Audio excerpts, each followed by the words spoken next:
Hello, welcome to the Wildline podcast. I'm your host, Dan.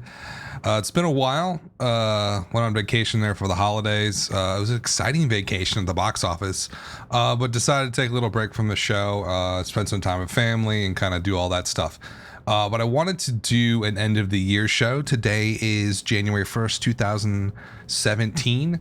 So I wanted to do a nice little review of what happened in 2016 at the box office.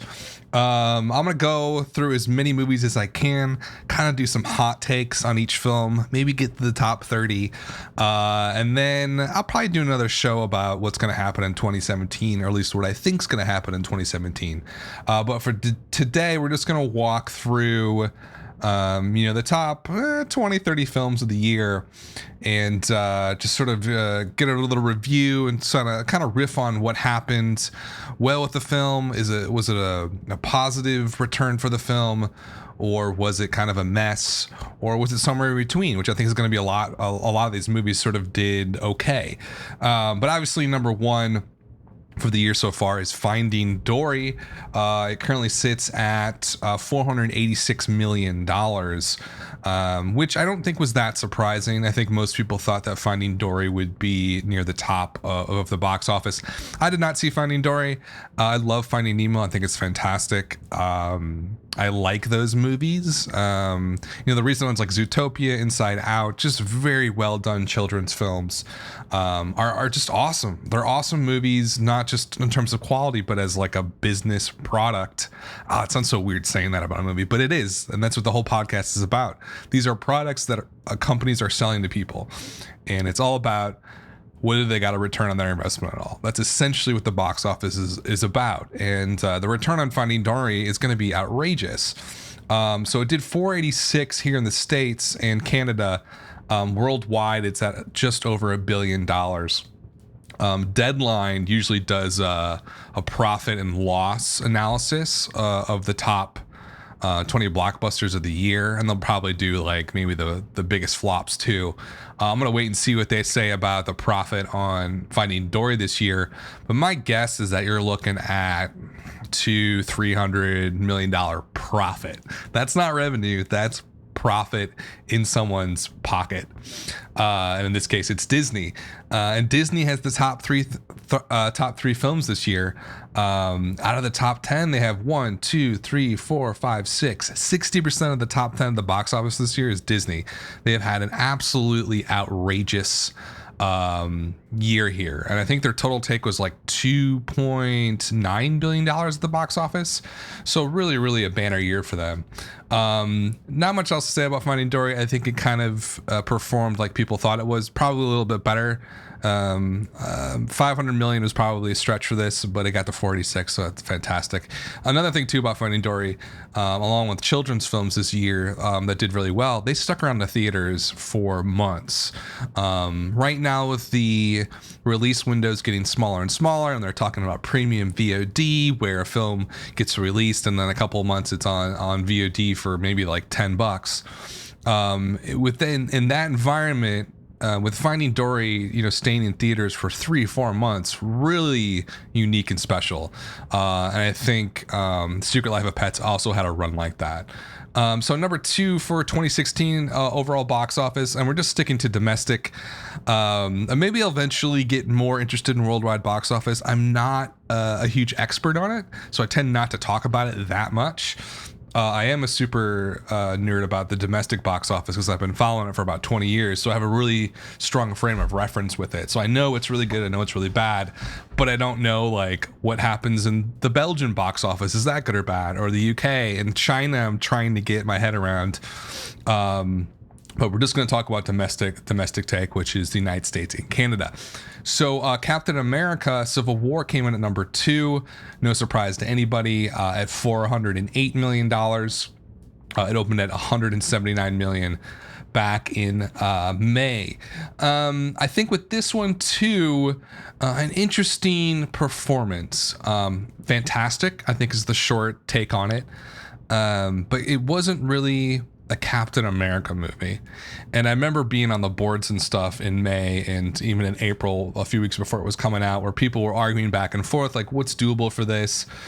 right before Captain America came out this year, people were suggesting that it was going to do over $200 million its opening weekend. I never bought that. I never thought that it was in the $200 million range, like an Avengers, or Jurassic World or Force Awakens. I just didn't feel like it had that type of hype and power. I think the 179 opening was amazing, to be honest with you. And its overall run at 408, not bad. But if you're judging it as an Avengers film, which you should, because it essentially is Avengers 3, despite the fact that they marketed it as a Captain America movie, the third one, this really kind of was Avengers 3 at the end of the day. It's Spider-Man, you had Iron Man. It felt like an ensemble movie. And so when you think about it in terms of that, the performance is decent. It's not overwhelmingly good. I've called it fantastic. I called it amazing. But when you look at it from a different perspective, it opened at 179 and it ended at 408. Its multiplier was 2.28. That's bad. That's a bad multiplier for a huge movie like this. You would want that multiplier to be well over 2.5, definitely in the 3 range. It just did not happen. Now, again, it's part of the MCU, the Marvel Cinematic Universe, so it has a different sort of trajectory as a film. They tend to have a little bit lower multipliers because that built-in audience hits it right away opening weekend, the first couple of weeks, and then quickly fades out, because outside of that main sort of fanboyish audience, it doesn't necessarily have tons of mass appeal, but it still ended up with $408 million. And you're talking, at least $200 million profit for Disney on this one. So it's kind of like, it's interesting. If you look at it just this year, and you don't look at the big holistic patterns, this is a fantastic performance. But if you look at this holistically and you compare it to the Avengers films, which, had a similar budget, like, let's be honest, the budget on this was $250 million. That is no joke, that's insanely huge. And actually, I have to look up what the budget was on the Ultron stuff. That's a bigger budget than the original Avengers. The original Avengers had 220. Ultron had 250. So that's same budget as Ultron. Ultron took in $1.4 billion worldwide. Avengers took in $1.5 million worldwide.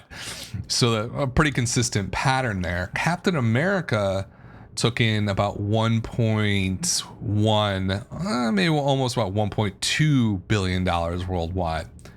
There's no way you can spin this as being bad. But when you're looking at the holistic overall pattern of the MCU universe, what I'm seeing is the return on investment is starting to get a little bit lower. That doesn't mean someone's not going to make a few $100 million in profit. That's going to happen here.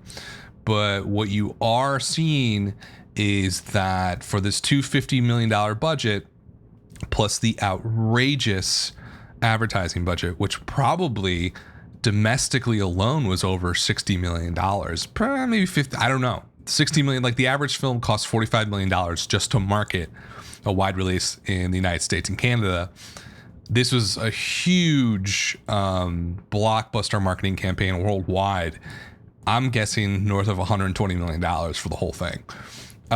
So the return on investment here is going to be lower than it is for the other MCU films. I bet you dollar per dollar, Doctor Strange might have made more per each dollar invested than Captain America Civil War. And that's just a ratio, right? But that's, I think, what, as a business and a studio, what you want to do is make sure is to maximize that ROI. For every dollar I spend on a film, I want to make back the most possible. And I think what you're seeing with Captain America Civil War is that ROI is starting to dip a little bit. Now, we'll see what happens next year with the new MCU films. I honestly don't even know what's coming out next year. MCU, I should look that up. We'll see where it goes. There's a lot of stuff going on. Obviously, Guardians of the Galaxy, forgot about that, coming out in May, of course. Looks really fun, looks great. Spider-Man Homecoming comes out in July. I guess that's Sony, but they count it as MCU, of course. Thor is coming out in November. Guardians of the Galaxy is going to crush. Spider-Man, I think, is going to do all right. People really like that new trailer. Thor's going to be some problems. I think it's going to. I don't know if that's going to do that well. And they got Black Panther next February. So I think the hot take on it is Captain America, great performance. MCU Avengers, this really huge film, kind of like a leveling out, I would say. Not necessarily dipping down that much, but a leveling out. It's not going towards the stars anymore. It's sort of just sort of, cruising along at a high altitude, which is awesome for Disney. And number 3 in the 2016 box office was Rogue One, a Star Wars story. That's a weird title. Why don't you just call it Rogue One? I guess they want Star Wars in there. Whatever. Everybody just calls it Rogue One. Right now it's at 393 domestically.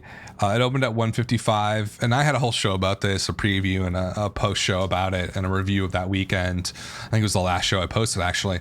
I was not that impressed with the 155. I had guessed 195. But what has happened is that the legs on this one are pretty outrageous right now. When that 155 came in, let's just say it's like an average normal film and it does only like a 3x. A good film that people like is going to be like a 3x multiplier from its opening weekend. That would put it at 465. I think that's well in play now. It's just about passing the $400 million mark now.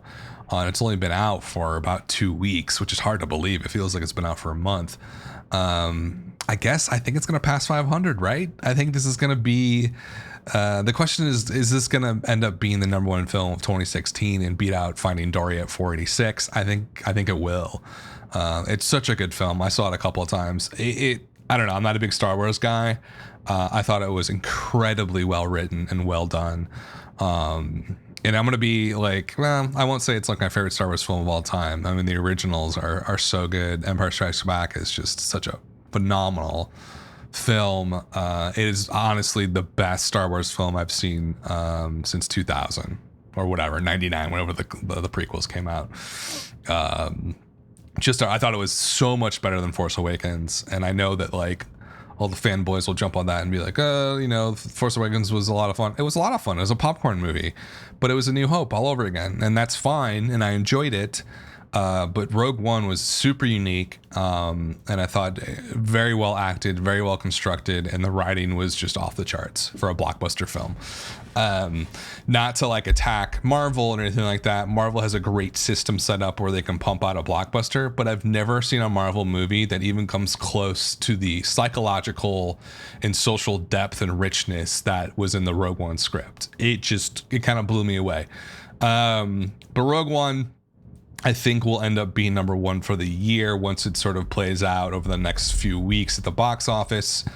The overall story, I think, on Rogue One is that Disney's going to be happy with this. I don't think it really underperformed at the box office much at all. The hard part is when you compare it to The Force Awakens. And, whatever this ends up with at the end of the day, it's just not even going to come close to what The Force Awakens did last year. It did basically $1 billion in the United States and Canada alone. Worldwide, The Force Awakens did over $2 billion. Like, Rogue One's not going to come close to that at all. And I don't know what the internal expectation was for Rogue One. But I know they had high expectations for it. And I feel like that opening of 155 was kind of deflating a bit.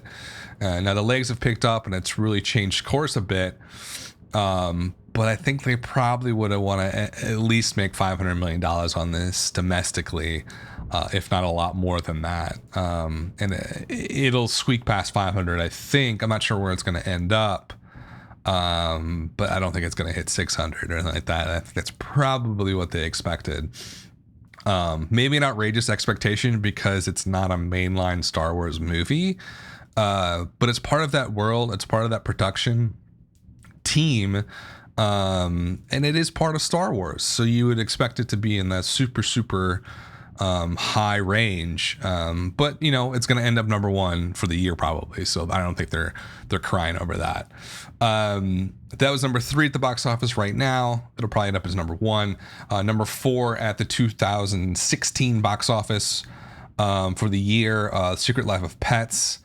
I don't even really want to talk about this one. I mean, this is just like, I saw the trailer a few times. I don't have kids, and I don't really have a lot of friends with kids, so I didn't go and see it with anybody. It just looked really kind of lame to me. When you compare Secret Life of Pets to something like Finding Dory or Zootopia or Inside Out, it just seems so second tier to me at best. But I didn't see it, so I really can't say. Audiences absolutely adored this film. It opened up in July, only opened at 104. Not really that high at all, not even close to the top 3 in their opening weekends. But the legs on this have been just outrageous. And every week when I would look at, just walk the top 30, top 50 movies at the box office, not top 50, there are 50 movies out at once. Sometimes there are. Secret Life of Pets, even well into the fall and almost to the holiday season, was still in there, still playing, 3, 4, 5 months after it came out. Really kind of an amazing accomplishment for the film. So quality wise seems a little suspect, but that's, who cares? Like, at the end of the day, it's going to make a ton of money for the studio. Its multiplier sits at 3.5x. Just wonderful multiplier for a movie like this. I think Universal is going to be just ecstatic about this performance. So that was Secret Life of Pets at number 4. Number 5 was The Jungle Book, which I didn't see either. But I knew when the trailer came out, and I could tell with the buzz right around April when this thing was released, that it was going to be special. Opened at $103 million. That surprised everybody in the industry. Really overperformed. And it's a multiplier where it sits right now is 3.5. It's just like Secret Life of Pets. You can't complain about that multiplier. That is just printing money, and another huge win from Disney. And I'm pretty sure they're going to do a sequel to this one. Quality wise, I don't know. I didn't see it. I wasn't really interested in seeing it. I didn't look really fascinating to me, the actual cinematography and stuff. But I'm an old sort of curmudgeon, and sometimes I don't see things very clearly that are going to be really, really popular. I thought like 2 or 3 months before this was going to come out, I was like, it'll do all right. But I could tell like the week before and the couple weeks before that people were just buzzing about this thing over and over again. So I knew it was going to pop off. But yeah, great performance from The Jungle Book. I should probably, I might get it on VOD just because it did so well. I might get it. Secret Life of Pets, I'm not going to see that movie. I'm not going to see it. In any event, huge surprise at number 6 for the 2016 box office, Deadpool. Now, this is a movie I got completely wrong.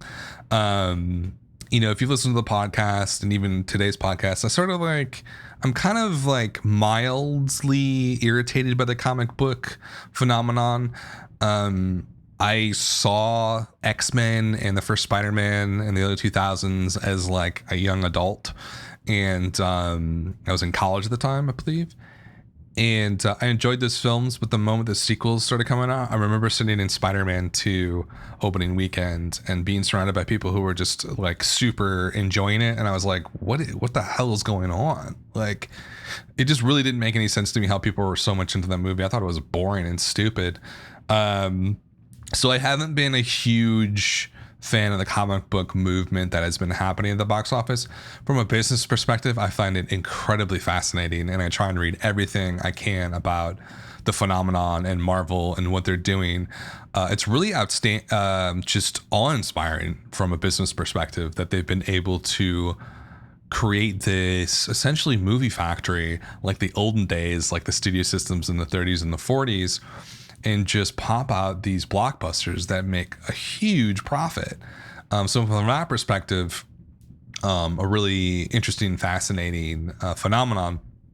But I think artistically, and my background is in art criticism, artistically speaking, I feel like the comic book movies are becoming, and have been for a while, kind of bland on the writing and craftsmanship side of movie making. And I certainly don't mean the special effects. The special effects are amazing. The acting is, for the most part, very good. The writing to me has just been, middling or mediocre at best. Not really pushing a lot of boundaries with that. Outside of stuff like The Dark Knight, which I thought was very well written and really intriguing in terms of the script and what Christopher Nolan was trying to explore in that film. I've not seen that a ton and like a lot of the other stuff coming out. So I thought Deadpool would be the first sort of like, you had Fantastic Four last year, which was an incredibly huge flop. I thought and then you had Gambit, which I think was supposed to come out last fall, and that fell through and fell apart. So I thought like the comic book movie phenomenon would maybe start to fade a little bit. It just didn't seem realistic to me that these types of films would be making more and more money. And that's sort of why I hinted at when I was talking about Captain America Civil War, that the ROI is starting to go down. Eventually this phenomenon will come to an end. And, I don't buy that it is like just a new genre of film like Western and it'll always be around. I don't buy that. I could be totally wrong though. And I was wrong about Deadpool. I thought Deadpool would open at about $30 million. $30 million is what I thought. It opened at $130 million in February and really played up that Valentine's Day weekend, which has become really huge in the last few years. 50 Shades of Grey, I believe, was the year before. Opened at like $80 million. I just got Deadpool so incredibly wrong on so many different levels. I actually saw this film, finally got around to seeing it, I think this summer when I was on VOD. And, I was really surprised by how good it was. But again, from a business perspective, a massive, massive win for Fox. Just unbelievable. I got to look up the production budget on it, but it was very low. Only $58 million for the prod budget. But obviously marketing and stuff was a lot more than even your average film. Probably at least $50 million, $45 million. Probably more than that. But at the end of the day, it made 363 domestically. No one saw that happening. I don't think even the most optimistic people at Fox thought it would do anywhere near this. $783 million worldwide. Just a huge win for Ryan Reynolds. Something happened though with the sequel. I think Ryan Reynolds and Tim Miller maybe had a falling out, and Tim Miller's not going to be back for the sequel. Not really sure about that, but you can guarantee they're going to print money on the sequel too. It's just going to be a fantastic, fun movie. Now, was it like great art? Is anything in the top 10 great art? Zootopia was incredibly well done. Rogue One was phenomenal. I haven't seen all of them, but Deadpool was just like a really fun rated R action movie.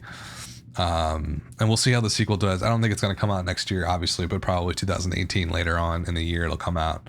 We'll see how it does. But one of the most exciting stories of the year by far, because Deadpool was such a labor of love from the director and Ryan Reynolds, and they've really forced Fox to like give them free reign on it, and especially on the marketing side of things. That's why this movie knocked it out of the park, was that Ryan Reynolds basically went on did anything he could possibly do to promote this film way beyond what a normal movie star would do.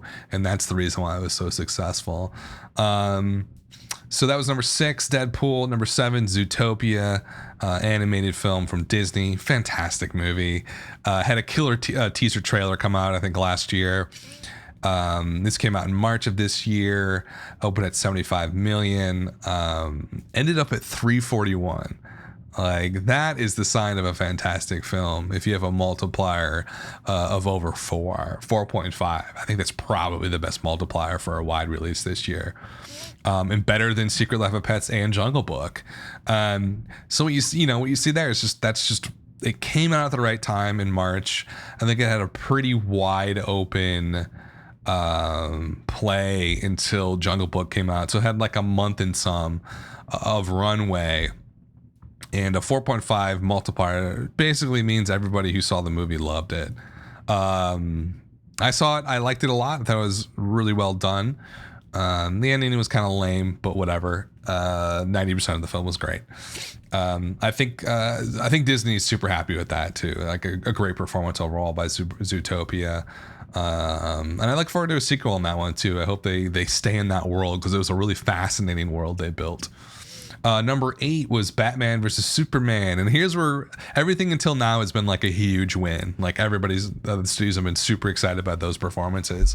Now we're getting to the point where we're going to see some middling performances and maybe even some flops eventually here. Batman versus Superman: Dawn of Justice opened at 166 in March of this year. I think that was around Easter. Yeah, opened at 166. Its total gross for the year domestically was 330, which is not what I think they wanted. The production budget on this was $250 million, but that's bullshit. It was a lot higher than that, and the marketing for this was just one of the most saturated marketing campaigns I've ever seen in my life. It was absolutely everywhere. I've seen this film a couple of times. It's one of, if not the worst blockbuster film I think I've ever seen. With that amount of money poured into this, and this kind of star power, you would expect Zack Snyder to come up with something that was coherent, that made sense. You have Ben Affleck, you have Jesse Eisenberg, Jeremy Irons, Amy Adams, Lawrence Fishburne, Diane Lane, Holly Hunter. I mean, Kevin Costner. I guess he's also in that. I don't see how this is the final product, and how Warner Brothers allowed this to be the final product. And I think I saw the director's cut or whatever, the super edition on VOD. It's trash. It's a trashy film. It was very poorly done. And when you compare this to the Marvel movie machine, it just looks even that much worse, because Marvel, no matter what the subject is or who the center of the film is, whether it's Ant-Man or Doctor Strange or Captain America or Iron Man, they are able to put out a high quality product. And I don't think Batman vs Superman was high quality. And we saw that opening weekend. It was one of those films I followed pretty closely. On the Friday, it looked like, oh man, this is going to do great, 180. It's something like that. And then you could see it happen. You could see the word of mouth just eat away at the film on social media. And by Sunday, the numbers had just dropped down to 166. And if you look at its multiplier, so it did 330 overall, but it opened at 166. It's a sub 2x multiplier. That's a disaster. For a film like this, an absolute disaster. And, you know, is it going to make a profit? I know I went back and forth with people on this, on something like the Reddit sub forum for box office or something like that. I don't know if it's going to make a profit. It made $870 million worldwide. I'm going to assume it's going to make a decent size return on investment. I think it probably will. But I know that they expected $1 billion for this worldwide. And the hard part there for the studios is that if you make that expectation that's going to hit $1 billion and it only hits 873, you know, that's a gap of $100 million. And like, it may not be necessarily written as a loss, but if a business expects $100 million more in revenue than they get, that's a huge problem. And I think Batman vs Superman to me is a flop compared to when you look at the production budget and you look at the marketing budget. It's a flop. If they make money on it, it'll be very little. It's probably break even or maybe even a loss.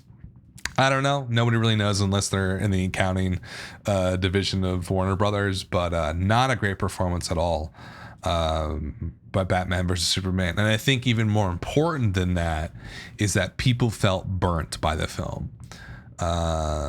With the Superman film a few years ago, I think people were like, that's okay, but it's Batman versus Superman. I gotta go see this. It's going to be amazing. And when they got, it was a really shoddy product. And people are not going to come back now. Warner Brothers has had kind of a rough year, to be honest with you. And in number 9 is a sort of another example of this. So moving on from Batman, and the 9 slot was Suicide Squad, another comic book based movie by Warner Brothers. This opened at 133, which I think was a great opening for August. Just a fantastic opening for August. It ended up with 325. So, not a terrible multiplier, right? But I think, I have not seen Suicide Squad just because I heard it's a complete mess of a film. I might see it just for like research sake. Its multiplier is 2.4x. But again, huge or a large concern with quality that I heard, less so from a lot of the fans that saw it and more so from the average viewer who saw it, and certainly from the critical perspective. There are a lot of concerns about the quality of this film. So I think, a decent performance by Suicide Squad. I think the studio is going to be happy financially with how it did. It's certainly going to turn a profit. The production on that budget on that one was like 175. A lot of reshoots though. I think it's probably a little bit over 200 when all is said and done. But it made 745 worldwide. I don't think the marketing was anywhere near what it was for Civil War or Batman versus Superman. It definitely will turn a profit for Warner Brothers, but I think more concerning, just like Batman versus Superman, is there's a quality problem here, and there's a quality gap for this type of film. It's comic book movies. They're always going to get compared to the Marvel Cinematic Universe. The DC Cinematic Universe is just not doing well. It's not, and I kind of want to see if they can turn it around. They call it the DC Extended Universe. What the hell does that mean? Wonder Woman's coming out this year in June. Justice League is coming out in November. I thought, and this is just me being like a pessimistic and kind of not being on the side of comic book movies, but I thought Justice League was going to get canceled after Batman versus Superman. That's just me being an idiot, but it just didn't do anywhere near what it needed to do to make the profit that they wanted. And I think, I do believe they took away Justice League from Zack Snyder. Or maybe they didn't. I think that might be still up in the air. I'm not even sure. I'll have to look into that. But the overall story here is DC is struggling with the comic book movies. They just have not put together a single huge win recently with their comic book stuff. And when you look at Marvel versus them, it's just so apparent how different they are. And when the gap in quality is that large, DC is going to have a hard time getting people to keep coming back to their movies. I really do wonder how Wonder Woman's going to do this year. Super fascinating to see how Justice League does. I know that Warner Brothers wanted Justice League to be like the Avengers films, but is it going to open over $200 million? I absolutely doubt it. After people got burned with Man of Steel, Suicide Squad to some degree, and definitely got burned with Batman versus Superman, are they going to show up for Justice League? I don't know.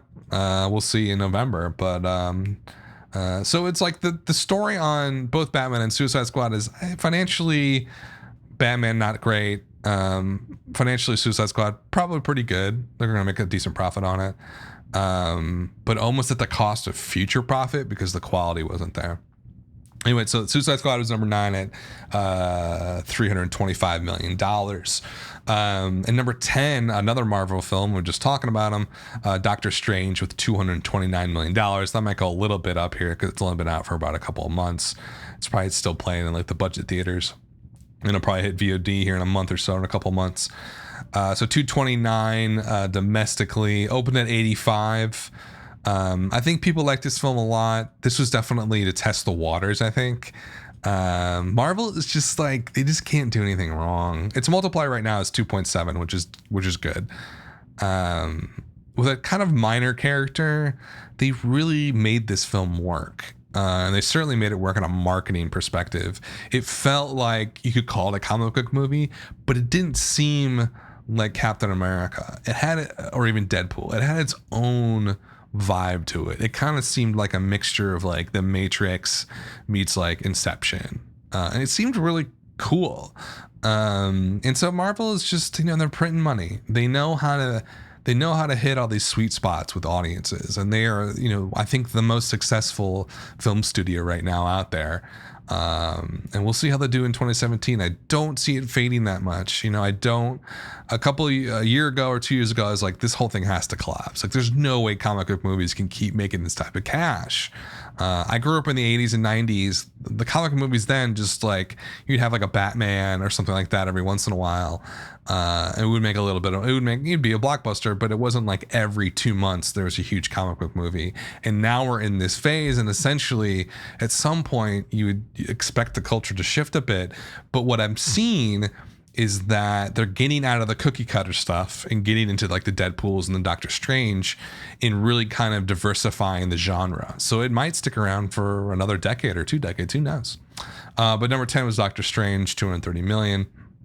Number 11 was Fantastic Beasts and Where to Find Them. Pretty good win for Warner Brothers here.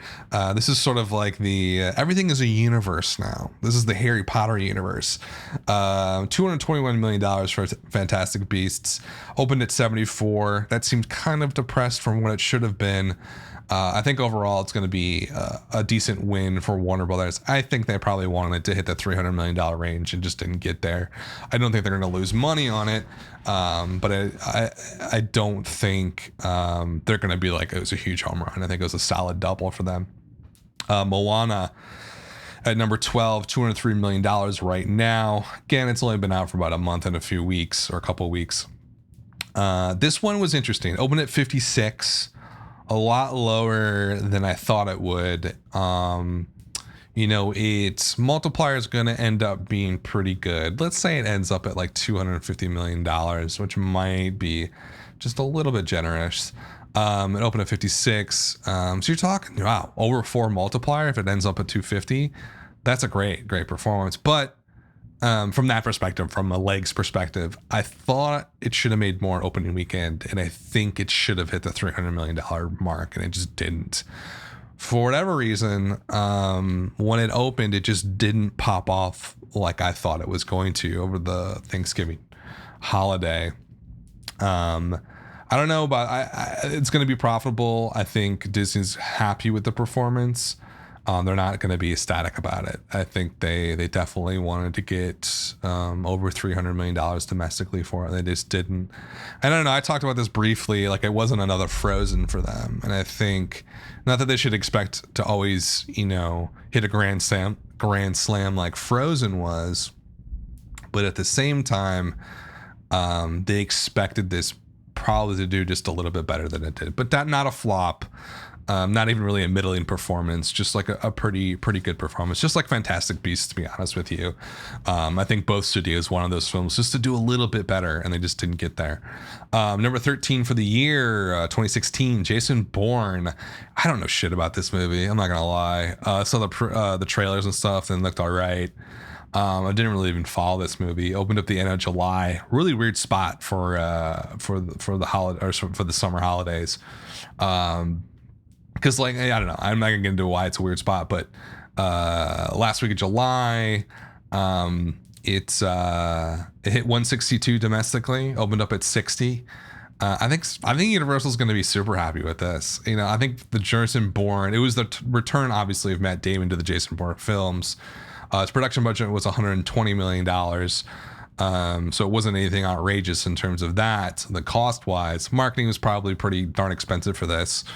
It kind of quietly did really well when you think about it. 162 on a 59 opening puts it at a 2.7x multiplier. I think people tended to like the film quality wise. And there's not much more to say about it. Like, is he going to come back for another one? Maybe. I think Universal was like, if we get anything over 150, it's a win for us, and they got it. Star Trek Beyond. Another one, and I just dropped out of like covering the box office in late July. But Star Trek Beyond opened on the 22nd of July. Opened at $59 million, almost exactly what Jason Bourne did. It ended up at $158 million total. I think the story on this is a little bit of an underperformance. I think Paramount wanted to do quite a lot better than it did. The last one in the Star Trek series, which came out in 2013, grossed $228 million. And the whole reboot here was from the 2009 Star Trek. That did $257 million domestically, opened at $75 million. Star Trek Into the Darkness in 2013 did $228 million, opened at 70. And here you have Star Trek Beyond only doing 158, almost $100 million less than the original Star Trek reboot in 2009.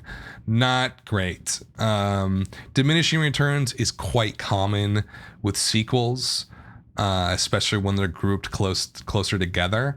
I don't know. Obviously, they'll greenlight a new one for this. I don't know when it's going to come out, though. It might be delayed a while. But the overall story here is not necessarily a huge flop, but definitely a middling performance. Not a good performance for Star Trek Beyond. Speaking of not good performances, X-Men Apocalypse is number 15. Came in with $155 million, opened at $65 million. It opened up at the end of May. I had a feeling this was going to do poorly. And the thing that really tipped me off to it was the performance of Deadpool, ironically, because you would think, oh, the comic book movies are still doing fantastic. Like, okay, that means X-Men's going to do well. No.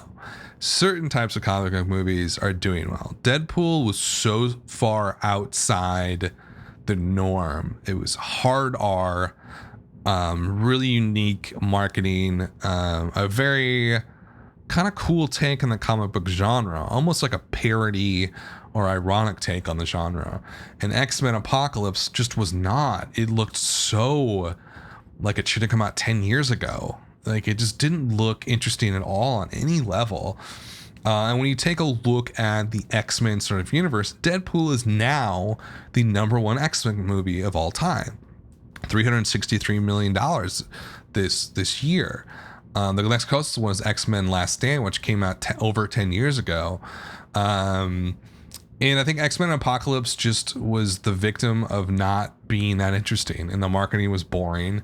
And it looked just kind of stupid, to be honest with you. It was like, it kind of reminded me of the Fantastic Four stuff from last year, which was a total debacle. Just boring. Really, the visuals looked not very crisp, kind of muddled. And actually, when the first trailer for Doctor Strange came out, I kind of said that. I was like, oh, this trailer doesn't look great. Like, the visuals just don't look... It just didn't look really well formed and precise in terms of the special effects and the look of the film. And visually speaking, you have to have a visual language to your film if you want to get people on board. Deadpool had that. It's not about necessarily technique. It's about having a visual voice that hooks people in. And Apocalypse didn't have that. It just looked blasé and boring. And a really big, huge underperformance for this film, to be honest with you. X-Men Days of Future Past opened in 2014, only 2 years ago, but it did $233 million, which was, I've seen that one a couple of times. It's not great. Opened at $90 million. I think X-Men Apocalypse is officially a flop. I'm not sure where they're going to take the X-Men series. Obviously, when they focus on a specific character like Deadpool, and I think that he was special, it tends to work quite well. The next big one, I think Gambit is still sort of in line to happen, maybe released this fall. That's probably the best path forward for X-Men, because the X-Men ensemble films are just, they're not going to work, I think, anymore, unless they do kind of like a reboot and really look at it a different way. So I think Batman versus Superman, despite doing $330 million, can be considered a flop. Star Trek, I think, is kind of close to a flop, but X-Men Apocalypse is definitely a flop for this year, and kind of a series ender, I think. I think they'll just shift all the money to like Gambit movies or Deadpool movies and just go from there, and they'll stop making the big X-Men movies, which is kind of sad, because the original X-Men in 2000 really started the comic book craze, so it's kind of the end of an era. Number 16 this year was Trolls, $150 million, opened up in November. I don't have much to say about this. Great. I think it's a really good performance for Trolls. They had that really great song with Justin Timberlake. Most people probably find it annoying. They came out in like March, so people knew about this film like 6-7 months before it was coming out. But I think its performance was great. About $150 million. Kung Fu Panda 3, number 17, $143 million. Another great performance. Great performance from when they came out in January. Opened at $41 million in January. You don't see that too often. Number 18 was Sing. This one's going to make a lot more money. It's at 140 now. It only opened up about a couple weeks ago during the Christmas holiday. I expect that one to do quite a lot more than this. I'm not sure where it's going to end up, but it might even get closer to the top 10, maybe. But great performance by Sing. I'm not interested in seeing it. It honestly doesn't look that good to me. But Universal's going to be happy with the money that they are printing from it. Number 19 for 2016 box office overall for the year, Ghostbusters. Do I want to step into this minefield of Ghostbusters? Opened at $46 million in July of this year, a couple weeks after the July 4th holiday. Ended up with $128 million. Now, I think everybody has a decent understanding of what happened with this film in terms of the criticism. It ended up with a 2.8x multiplier, which is not terrible. What I'll say on Ghostbusters is this: I saw the film a couple of times. And I don't even want to talk about it compared to the other Ghostbusters. The original Ghostbusters, I think, is honestly a comedy classic. It's a fantastic film. And the people who did this new one, released from Sony, Paul Feig was the director. His work is really great. I think across the board. Bridesmaids and Spy are two just great films. I find them super entertaining and incredibly well crafted, I think, is what sticks out for me, especially with Spy, which is kind of a genre work, obviously, with a spy thriller. But the way that he handled that film was really deft. And I was surprised by how poor Ghostbusters was across the board. I thought the writing was pretty bad. The acting from these wonderful actresses just was not great. They never really jived with each other on screen. So like the quality of the film was just bad to me. It was just bad. And the reactions from people way before it even came out were disgusting, I think. There's a really extreme anti-feminist sort of alt-right push to critique and attack the film that I thought was just vile, to be honest with you. And then like the strange circling of the wagons when it did come out. Like people on sort of my side of things. I'm definitely more further on the left of politics. So I tend to support feminist viewpoints, and I really want women to be empowered in film across the board, not just being actors, but writers, directors, and producers and studio heads. I'm really on board with that. I found it kind of sad that group of people, like the pro-feminist group, were writing these articles when the movie came out that were just shitty, to be honest with you. Like they ignored the poor quality of the film and tried to say it was amazing. Oh, it was so interesting. And I had a lot of friends like that too, who got caught up in the political back and forth about the film and forgot about the film itself and just assumed it was just like, I don't know, it got really weird there for a while. One of the few good takes on the film that I read when it was coming out here in July was by The Guardian, which I grew up with The Guardian. It's one of my favorite newspapers. I've been reading it for 15 years now. I guess when I say I grew up, as an adult, I grew up with it. They had a lot of really pro Ghostbusters articles that I thought were just honestly really poorly written and poorly thought out even. The one good one was basically like, if you want to support women in film, you have to let this movie fail. And I think they hit it right on the head. Like at the end of the day, Ghostbusters was a shitty film. It was not well written, it was not well produced, and it was not well put together. It was a poor product. And what was even more frustrating about it is that everybody involved is great at what they do. Paul Feig is a great director. Melissa McCarthy and Kristen Wiig, Kate McKinnon, Leslie Jones are great actresses. Sony can make some good movies. It's not like this came from some no-name production studio. So the fact that it failed like it did, it's a huge flop, and they're going to lose a lot of money off of it. They're right. It only did $229 million worldwide. That is, we're talking losses north of $100 million at least. Financially, it was just basically a train wreck. But when you view it from that perspective, it is a failure, and that's okay. It's okay that this movie that was very pro women and made as someone like a statement about feminism, it's okay that it failed. Like, why? Because it sucked. It was a shitty movie, but that doesn't mean the message that it had was wrong. And I think it's better just to admit that the film didn't work at the end of the day. And I had some people, oh, it's kind of a throwaway movie, and whatever, it was all right, and I kind of enjoyed it. No. It's objectively a bad film. And anybody who says otherwise, I feel like they're being kind of biased about it. Not just as much, and it's not even the same world, but the people who are super, super against the film, I just completely discount that viewpoint whatsoever.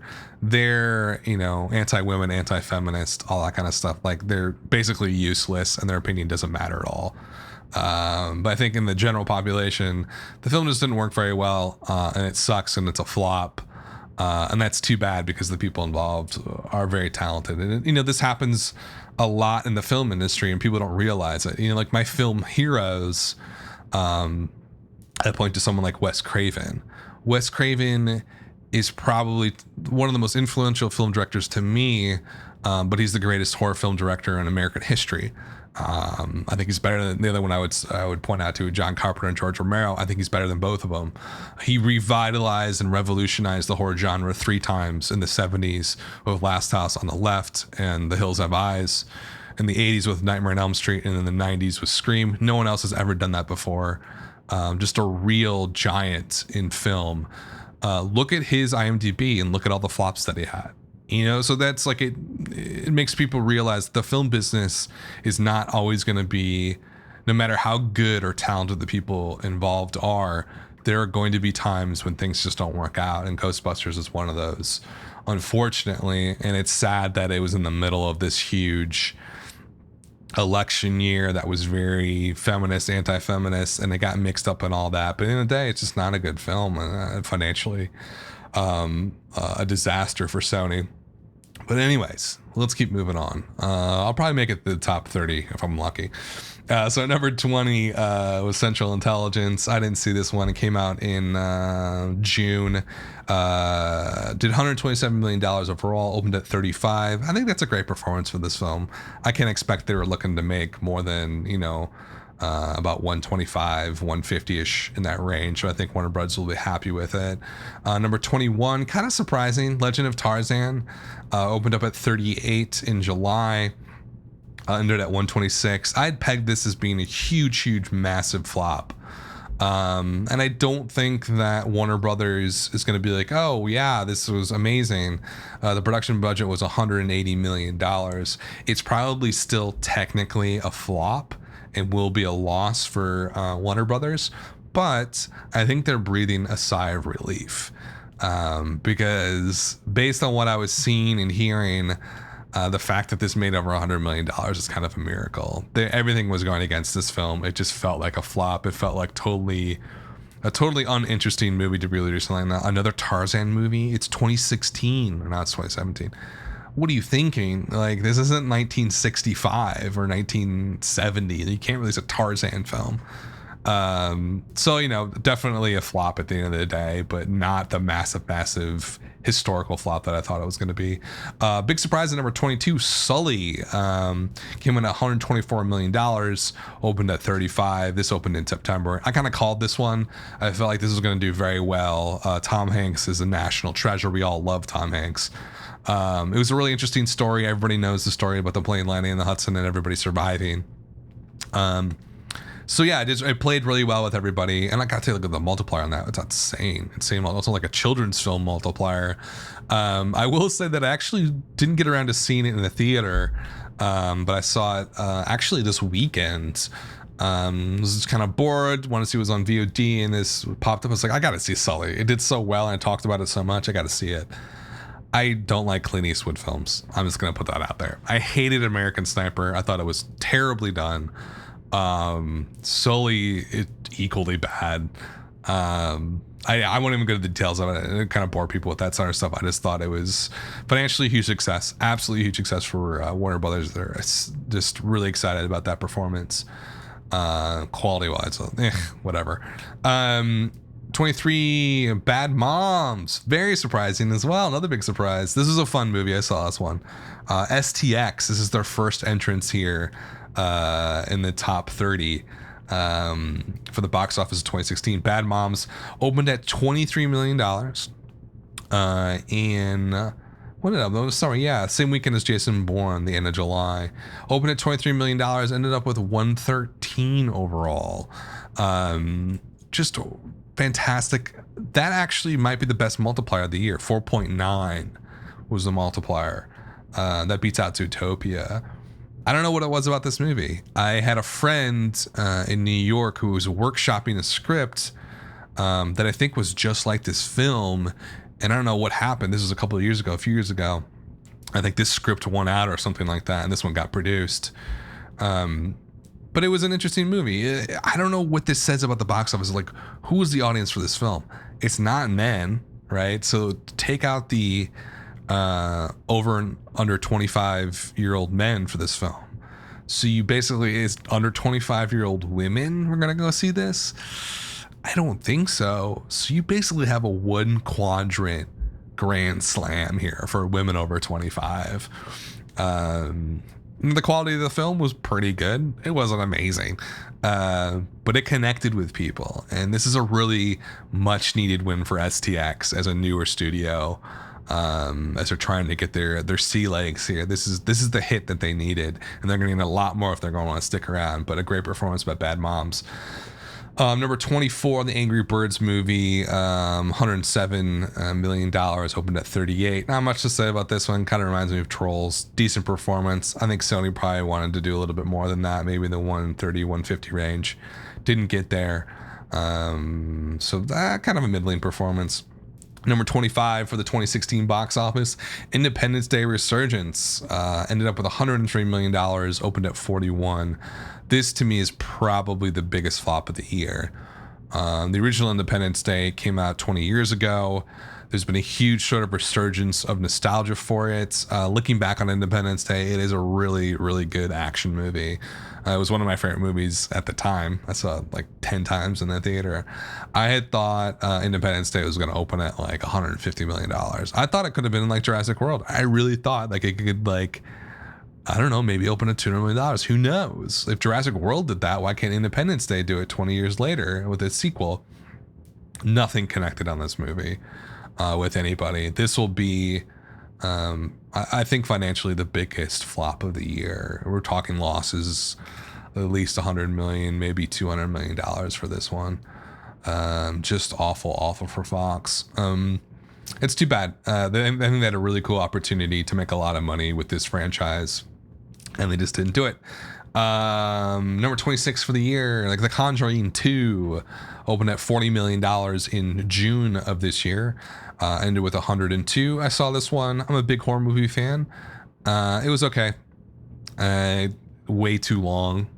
Kind of just felt muddled, and the plot was all over the place, and I don't know. The Conjuring was just on TV a few weeks ago, and I just forgot how good that film was. How good the flow of the story was and the tension was. It just, it's terrifying to see that movie for the first time. The Conjuring 2 just did not have that at all. But a great performance. It broke the $100 million barrier, which for a horror film is fantastic. I think it was, if I'm looking at this right, the #1 horror film of the year. Yeah, I think that is right. Anytime a horror movie breaks 100 million, that's a cause for celebration with the studios. Number 27 was Sausage Party. Kind of I think a big surprise for a lot of the analysts. Opened up at $34 million. Ended up at $97 million for the year. Opened up in that weird end of summer slot in August 12th this year. I guess alongside Suicide Squad. This was like a really weird play from the start, but because of its weirdness and uniqueness, I think that hooked people into the movie to see it. It's a rated R, very, very hard rated R, almost NC-17 animated movie. It felt like it when I watched it. I was like, Jesus. I don't know whether is this going to lead to more rated R animated films. I don't know. Probably not. This just seems like a one-off thing that happened. Kind of a special project that Zach Rogen and his buddies put together. I don't see this being repeated anytime soon. The movie itself, I was not a fan. I expected to love it, but it got really boring really quickly. And it's like, how funny is like a jar of pickles swearing or like mustard? I don't know.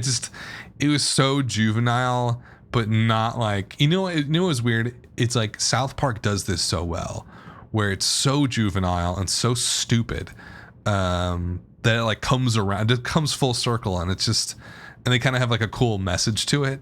I think Sausage Party tried to have like a socio-political message to it, and it fell flat, really flat. And so it just ends up being this movie about condiments swearing at each other constantly. But I think the performance overall, business-wise, fantastic for Sausage Party. A really big surprise for Sony. Number 28, Magnificent Seven, opened at $34 million in September of this year. Hasn't closed out yet. It's at $93 million. Not much to say about this. Kind of a flop. You're releasing a movie in September like that. September is just the dead zone along with January. So I don't know what they expected to make. They definitely wanted to break $100 million, and they did not do that. So definitely a middling kind of floppish performance. Number 29 for the 2016 box office. So you can see I'm like running out of steam now. Almost to 30. Was Arrival. Huge surprise at $91 million. Opened at $24 million. Amazing multiplier. Kind of a later, opened in November. Like a late year big win, big surprise for this one. I don't know. With the Arrival, it's like an adult drama, and those adult drama sci-fi, and those tend not to do that well at the theater anymore. Look at the top: comic book movies, children's movies. That's your winner. And this doesn't really fit in the multiplex these days, but for some reason this connected with people. Amy Adams, her stock is only rising. I mean, she's just becoming a really fantastic actress. And so just a great performance by Arrival. Number 30 was Ride Along 2. Came out in January. Great performance. $35 million opening in January. You can't beat that. Ended up with $90 million. Decent multiplier for that. That's the top 30. That's probably what I'll do now. I think I probably like past the hour mark at least, or somewhere close. Really fascinating year. Not a ton of surprises in terms of like the top 5. Secret Life of Pets, I think, really overperformed. And I think Jungle Book too.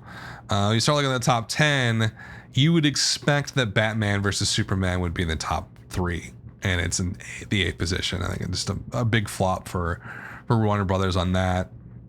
You would expect Fantastic Beasts, I think, and Moana to be in the top 10, and they're not.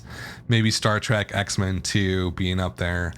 Deadpool, I think, is the story of the year in terms of just overall box office performance. Opened in February.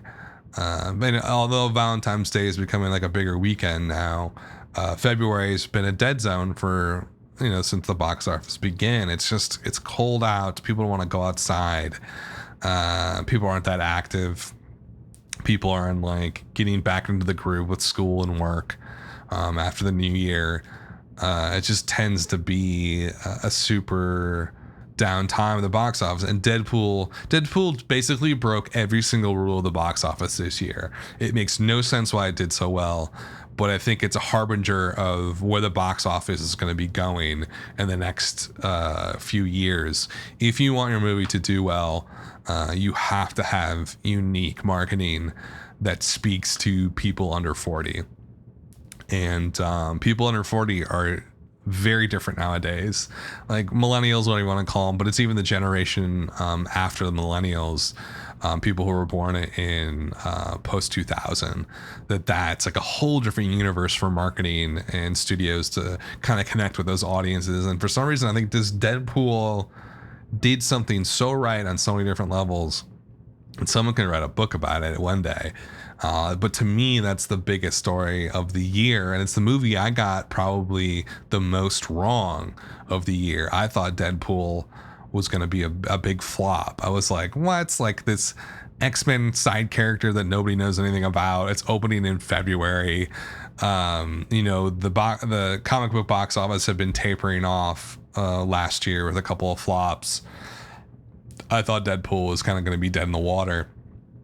Boy, was I wrong. And it was super exciting though. Just like, I don't care if I'm wrong as long as the movie is interesting and cool and fun. And the fact, it was just a really awesome thing to follow as it was happening. People were just like, what? Like, how did this do $132 million this opening weekend? I thought the final gross would be like, I don't know, $60 million total. Just a really amazing performance by Deadpool. But that's sort of a review of the 2016. I'm gonna try and keep a more regular schedule as we turn into 2017 now, and I'll probably do a couple shows a week, one to do a review of the box office and then one to go ahead and do some projections for the upcoming weekend. As always, thanks for listening, guys. This has been the Wildline Podcast. I have been your host, Dan. Take care.